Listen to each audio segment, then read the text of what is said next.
보통 40대, 50대가 많이 내몰려진다고 해서 이 사람들이 가장 속상할 거다라고 얘기하는데 이게 반은 맞고 반은 틀려요. 20대 신입들이 타격을 입고 신입을 안 뽑을 거거든요. 적어도 10대, 20대는 이런 상황에서 잘 대응할 것 같아요. 그들이 커가면서 계속.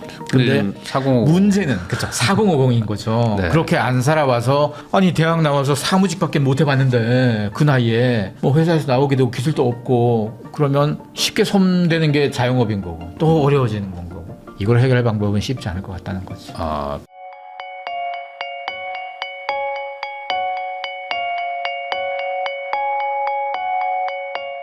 머니트렌드 2016 이번에 또 책이 새로 나왔는데 공저자이시죠 김용섭 소장님하고 이야기 나누고 있습니다. 이번에 그러면 한 4050 세대 정도 얘기를 한번 해보려고 하는데 이분들이 제일 불안한 것 같아요. 요즘에 뭔가 이게 좀 경제도 안 좋다고 하고 그리고 이 사실상 이제 막 구조조정 이런 얘기들 막 나오면은 제일 이제 걱정하시는 세대들인데 이쪽에 뭐 트렌드 아닌 트렌드랄까요? 뭐 어떻게 봐야 될까요? 특히 요즘 막 구조조정 얘기 많이 나와가지고. 구조조정이 사실은 미국은 한 3년 전부터 네. 본격화돼서 작년 올해 엄청 많이 했어요. 한국은 이제 좀 하기 시작하는 중인 거고 구조조정은 산업 구조가 바뀌었어요.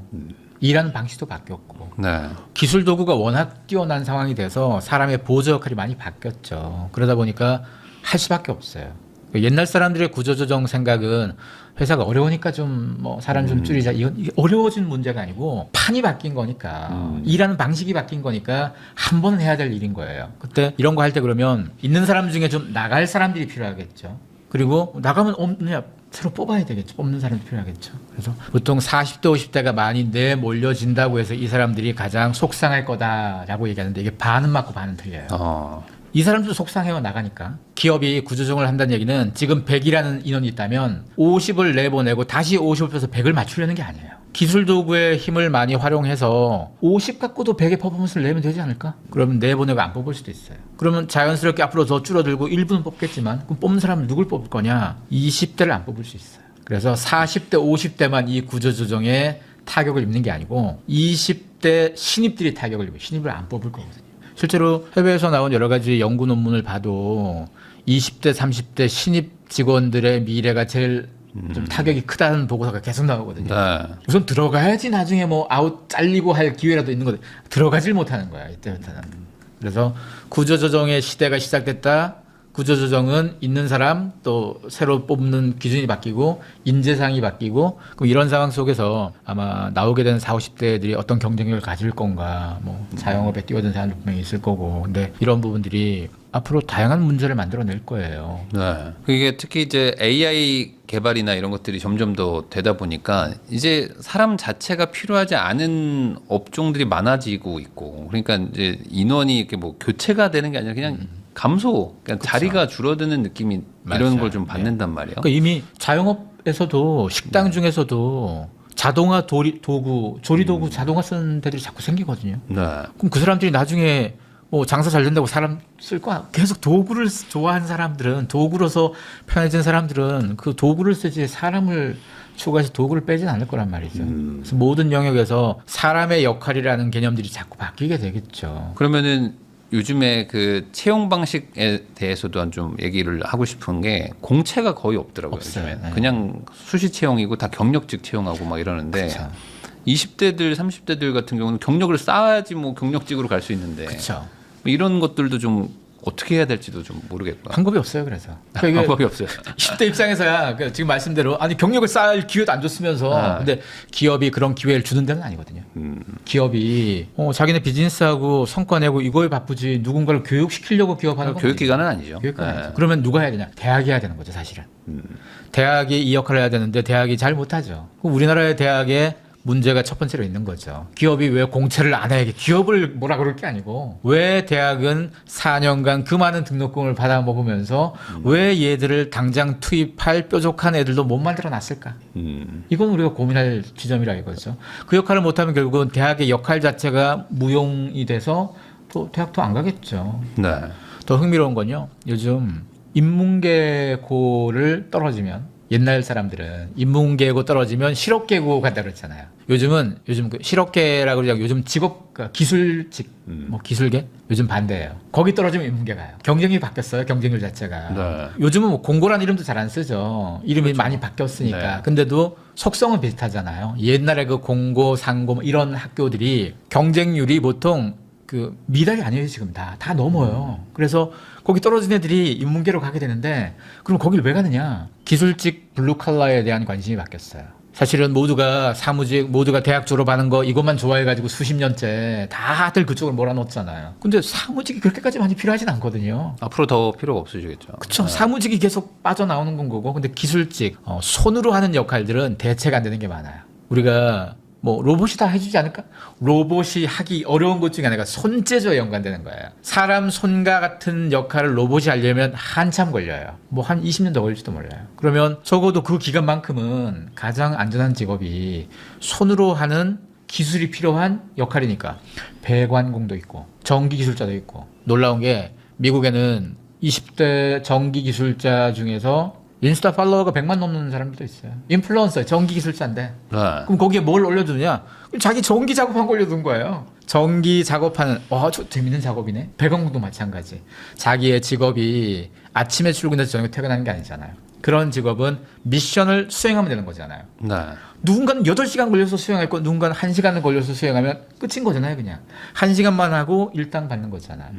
그리고 자기 전문성이 쌓이면 쌓일수록 자기의 가치도 높아지고 여가도 더 많아지고 회사에서 상사 눈치 보고 하는 것보다는 그게 훨씬 더 좋을 수도 있죠.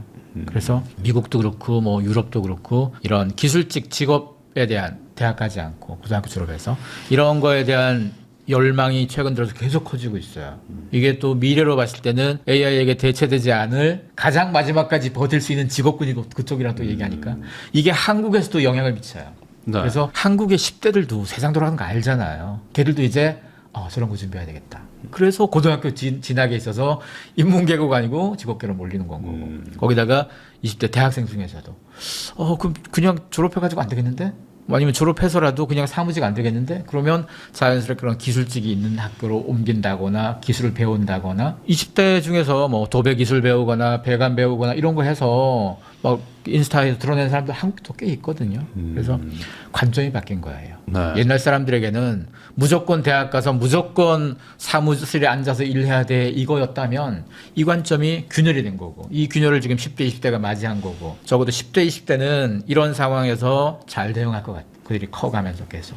근데 4050. 문제는 그쵸 4050인 거죠. 네. 그렇게 안 살아와서 아니 대학 나와서 사무직밖에 못 해봤는데 그 나이에 뭐 회사에서 나오게 되고 기술도 없고 그러면 쉽게 손대는 게 자영업인 거고 또 어려워지는 건 거고 이걸 해결할 방법은 쉽지 않을 것 같다는 거죠.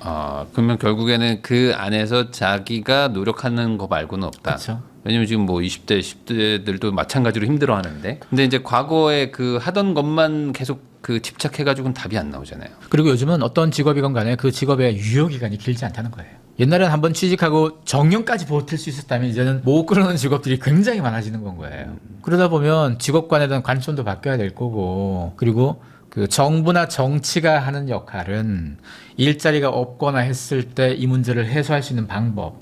사실 주 4일제를 다른 선진국에서 먼저 해보거나 고민 많이 하는 것도 그런 거예요. 5일 일하던 걸 4일이나 3일, 한 명 더 일하게끔 이렇게 나눠서 분산시키는 거잖아요. 대신 한 명이 벌 몫은 줄어들 수도 있겠죠. 근데 네. 사회 전체가 일부 백수를 만드는 것보다는 이 역할을 하는 게 낫겠죠. 정치나 정부는 이런 관점을 가지는 게 당연하죠. 그게 그들의 역할이니까. 모두를 부자 만드는 게 그들의 역할은 아니잖아요. 네. 근데 민간의 영역에선 아니 모두가 그렇게 하는 것보단 나는 되게 부자 되고 싶어. 나는 연봉 10억 받고 싶어 하는 거잖아요. 그러면 그 사람도 어떻게 해야 될 거냐? 자기만이 가진 특별한 역량을 가지는데 투자를 해야 되는 거죠. 그냥 남들 다 가지는 졸업장 가지고 남들 다 가지는 사무직 커리어 이것만 갖고 뭐 연봉 10억 택도 없는 소리잖아요. 그걸 가지기 위해서는 남들이 가지 않은 뭔가를 계속 발굴해야 되는 건고. 그러면 이 세대들도 결국에는 뾰족해지는 게 중요할까? 지금 하고 있는 업무에서 뭔가 하나 스페셜리스트가 되지 않으면 안 된다. 맞습니다. 그리고 40, 50대가 되게 올드한 사람은 아니거든요. 60, 70대는 그래도 뭐 되게 옛날 사람처럼 보여도 40, 50대는 이제 겨우 중간 나이 정도예요. 우리나라 중위 연령이 47세니까. 네. 47세가 중간이니까 뭐 40, 50대 거의 중간. 아직 한창 팔팔할 사람이 됩니다. 팔팔한 사람들 입장에선 뭘 할 수 있냐. 지금 20, 30대가 누리는 뭐 핫플레이스가 됐건 20, 30대가 좋아서 간 어떤 경험치가 됐건 이거 대부분 누가 비즈니스 하는지 아세요? 40, 50대예요. 왜냐 20, 30대는 좋아서 소비도 하고 누릴 수는 있지만 돈은 없어요. 네. 그런 비즈니스 해본 경험도 없고 극히 일부만 다 그런 비즈니스 합니다. 근데 40, 50대는 경험도 좀 있고 네. 돈도 있잖아요. 그러니까 40, 50대가 만든 걸 가지고 다 하는 거예요. 지금 우리나라 K-팝도고요. K-팝이 우리나라가 전 세계적으로 K 관련되는 비즈니스를 확장시키는 1등 공신이잖아요. 대부분의 뭐 소비재 사업이건 자영업도 마찬가지, 관광도 마찬가지. K-팝에게 고마워할 일이죠, 사실은. K-팝에 주도하는 그 몇 개 회사들 있죠. 그 회사의 창업자들 나이대가 보면 대부분 다 네. X세대예요. 네네. SM 이수만 회장 빼고는 다 거기는 뭐 더 앞세대니까 그 외에 나머지는 다 X세대예요. X세대니까 나이가 50 언저리니까 40 후반 50 요 사람들이 많죠. 이 사람들이 다 판을 깔아놓은 거예요. 그래서 40, 50대라 그래서 너무 나이 든 사람이 아니니까 기회를 만드는데 투자를 할 필요가 있고 거기다가 그 미국에서도 그 창업을 했을 때 스타트업 창업, 뭐 식당 이런 거 말고 네. 스타트업 창업을 했을 때 투자를 받는 거. 창업은 누구나 하지만 투자를 하는 건 다르잖아. 투자를 받는 건. 투자를 받는 사람들의 평균 조건이 있었어요. 40대가 제일 많았어요. 왜냐면 40대가 창업을 했다? 그럼 적어도 현업에서 뭔가를 한 10수년 해왔다는 얘기잖아요. 그러겠죠. 기업에서건 뭐 인정 네트워크도 있을 거고 뭐 엎어 좋은 경험도 있을 거고 이런 사람들이 사업을 해도 투자할 가치가 생기는 건 거지. 갓 대학 졸업한 20대 제일 위험하죠, 사업하기. 그러다 보니까 40, 50대 이렇게 뭐 나오는 세대들도 새로운 제2의 인생, 제3의 인생을 위해서라도 투자가 필요하다는 거죠. 그런 것도 가능할까요? 뭐 일본인가요? 그런 데들은 이제 뭐 80대 노인들을 60대가 막 이렇게 케어해주고, 그러니까 더 나이 많은 노인을 좀 더 젊은 노인이 이렇게 케어해주는 것처럼 지금 4050 세대 분들은 AI도 있고 뭐 점점 이렇게 입지가 좀 좁아지는데 반대로 생각하면 나보다 더 선배 인구들, 그러니까 고령화 인구들은 점점 늘어나고 있으니 그쪽에서 뭔가 좀 기회를 찾아야 되는 거 아닌가 이런 생각도 좀 그렇죠. 할 수 있는 비즈니스라는 게 그러니까 미래에 점점 커질 비즈니스가 있잖아요. 커질 네. 비즈니스 중에서 누군가를 케어하는 비즈니스는 커져요, 무조건. 근데 케어하는 비즈니스가 물리적으로 누군가를 옆에서 붙어서 케어하는 힘든 일이에요, 사실은. 그러겠죠. 힘든 일이고 돈을 많이 버는 일은 아닙니다. 그 뭐 요양보호사 이 역할 자체가. 네. 그러면 그 역할은 다 하기 싫어할 거 아니에요. 힘든데 돈도 많이 못 번다 그러면. 근데 그 업은 유효하겠죠. 네. 뭐 직접 내가 요양보호를 하진 않더라도 요양보호하는 회사를 만든다거나 요양보호도 있지만 나이 든 사람들이 머물러야 될 이 집들이 필요하잖아요. 각각의 집에서 있는 것보다는 공동의 시설을 했을 때 누가 아프면 대응도 좀 잘 될 거고 국내에서도 최고급 규모의 그런 요양 노인 시설들이 자꾸 만들어지잖아요. 그 시설이 계속 필요하거든요. 점점 사람들이 돈을 많이 가지고 뭐 갖고 있는 사람들, 나이 든 사람들은 부동산도 많이 갖고 있을 텐데 그 부동산 지고 있는 것 자체가 뭔 의미겠어요. 어느 시점 되면 내가 편안하게 잘 누릴 공간에 들어가야 될 거고 그럼 부동산에서 그쪽으로 넘겨야 될 거고 이것도 제일 중요한 숙제 중에 하나가 되겠죠. 그러면은 결국에 이 4050 세대들은 앞으로 위기 상황인 건 맞네요. 이 위기 AI 특히 AI가 발달됐는데 요 세대는 특히 사무직을 좋아했거든요. 근데 위기는 제가 봤을 때는 네. 모든 연령대가 위기예요. 다 위기인가요? 위기가 아닌 세대는 없고 그러니까 세대 통으로 보자면 다 위기고 다만 모두에게 기회는 있습니다. 네. 우리가 세상 전부를 구하려는 거 아니에요. 세상 전부를 구하고 전 국민을 어떻게 잘 살게 이러려면 정치하셔야 되고 지금 투자라던가 비즈니스에 관심 있는 분들은 자기가 더 집중되는 거잖아요. 뭐 노인 문제 그분들이 노인 문제를 얘기하더라도 전체 모든 노인을 따지는 게 아니고 40대 50대 마찬가지예요. 전체 모든 40, 50대가 아니고 내가 속한 우리 그룹 뭐 나 그러면 모두를 위한 게 아니고 나만을 위한 거라면 기회는 많을 거라고 봐요. 점점 꺾어지는 애들도 있는 반면에 커지는 애들 뭐 경험 시장도 마찬가지고 하니까 그런 쪽에 투자했으면 좋겠어요. 네. 저는 오늘 이 대화에서 경험 사치와 그리고 이제 어쨌든 선택적 소비라는 게 네. 어찌 보면 핵심이었던 것 같은데 이게 60, 70 세대 분들에게도 동일하게 일어나고 있는 현상이라고도 볼 수 있는 건가요? 맞아요. 그분들에게 아직 경험 사치까지는 아니어도 선택은 확실해요. 아, 뭔 이제는. 선택인가 하면요. 자식에게 덜 물려줄 선택. 이게 제일 무서운 거거든요. 예전에 나이 든 사람들은 관성적으로 물려줬어요, 그냥. 네. 본인이 번 걸 본인이 쓴다고 생각 못한 분들 많았었어요. 그렇죠. 다음 때로 물려주는 게 역할이라고 생각한 분들 많았어요. 근데 네. 지금은 수명도 길어진 데다가 충분히 내가 써야 되겠다라는 생각을 많이 하시기 시작했어요. 우리가 또 주목해야 될 비즈니스들이 노인들을 위한 케어, 요양 이것도 중요하지만 노인들이 어떻게 재밌게 즐기고 놀까 이것도 굉장히 중요하거든요. 놀고 싶은 욕망은 애들만 있는 게 아니에요. 네. 나이가 많아도 좋은 데 가서 재밌게 신나게 놀고 싶은 욕망들은 있죠. 그래서 그런 쪽도 컨텐츠나 뭐 팬덤도 마찬가지, 경험도 마찬가지, 이게 노인용 시장에서는 어떤 식으로 적용하면 좋을 건지 각 타겟별로 20대를 위한 거, 50대를 위한 거, 70대 다 타겟별로 다른 거니까 네. 그런 것도 시장을 만들 수 있을 것 같습니다. 그럼 오늘 뭐 이런 저런 다양한 얘기들을 나눠봤는데 뭐 저도 40대긴 하지만 제일 어찌 보면 주력이기도 하고 제일 불안한 세대인 것 같기도 해요. 특히 요즘에 AI 발달 때문에 사무직 하시는 분들 뭐 너무 걱정이 많아서 제 지인도 20대 직원이 한 반이 나갔대요. 회사에서 개발사인데 근데 회사가 돌아간대요. AI로. 그래가지고 야 이거 어떡하냐. 조만간 있으면 나도 아마 나갈 것 같다. 몇 년 지나면 이런 얘기들을 하다 보니까 약간 공포감 아닌 공포감도 있는 것 같은데 이런 4050 세대들한테 마지막으로 좀 조언이랄까요? 네. 이 트렌드의 변화 어떻게 봐야 될지. 우선 지금 AI나 기술의 변화가 우리 일자리에 영향 주는 거는 우리가 막을 수는 없어요. 네. 계속 이렇게 갈 거고 우리도 사람을 쓸 때 사람보다는 더 효율적인 기계가 있다면 기계를 쓸 거예요. 네. 이 흐름들은 막을 수 없다면 다만 뭘 해야 될 거냐. 40, 50대가 굉장히 놀라운 포지션인데요. 아날로그 완전 아날로그 세대도 아니고 완전 디지털 세대도 아니에요. 둘 다를 애매하게 다 맛을 많이 봤어요. 그러다 보니까 두 가지를 잘 섞어서 기회를 만드는 데는 충분히 저는 경쟁력이 있다고 봐요. 오히려 60, 70대 이상들이라면 디지털에 대한 접근하기 어려워요, 그분들은. 20대, 10대, 20대 아날로그는 좀 어려워요, 그들은. 소비는 할 수 있어도 뭔가 비즈니스는 어렵습니다. 근데 40, 50대는 양쪽을 다 잡고 있다 보니까 대신 우리가 AI에 대한 거 새로운 기술이 나올 때마다 열심히 노력해서 흡수는 하셔야 돼요. 그냥 20년 전에 배운 걸로 계속 대충 버틸 생각만 안 하시고 네. 계속 공부만 할 수 있다. 흡수할 수 있다고 하면 제일 무서운 사람들이 양쪽 다 진 사람들이잖아요. 그래서 저는 40, 50대 중에서 앞으로 중요한 뭐 경제 권력들을 계속 만들어낼 수 있을 거다라고 봐요. 이게 40, 50대가 항상 가장 쉽게 빠지는 게 또 매너리즘인 것 같기도 하고 어느 정도 이제 먹고 살만하고 익숙해지니까 좀 이제 흘러가는 대로 살기도 하는데. 아 그리고 네. 40, 50대가 본인이 나이 먹었다고 생각하지 마세요, 제발.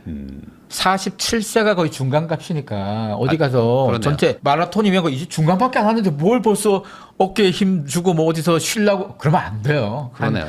70은 돼야지 이제 좀 쉬어볼까 하는 공부가 40, 50대 한창 열심히 공부하고 한창 열심히 달릴 때입니다. 실무할 때예요, 우리 지금. 네. 그러니까 너무 그렇게 스트레스는 있겠지만 너무 그쵸. 자포자기할 필요는 없다. 좀 더 그 자세한 내용은 여기 또 머니트렌드 2026에 있으니까요. 한번 읽어보시면 좋을 것 같고요. 지금까지 김영석 소장님 모시고 다양한 트렌드에 대해서 얘기를 나눠봤는데 이런 변화가 분명히 느껴진다는 거 여러분들도 아마 공감하실 겁니다. 그러면 이게 앞으로 더 많이 발전되고 할수록 그 사이에 또 돈 벌 기회들이 있으니까 그런 것들 놓치지 않으면 좋겠다는 말씀을 마지막으로 저도 소장님하고 인사 나누도록 하겠습니다.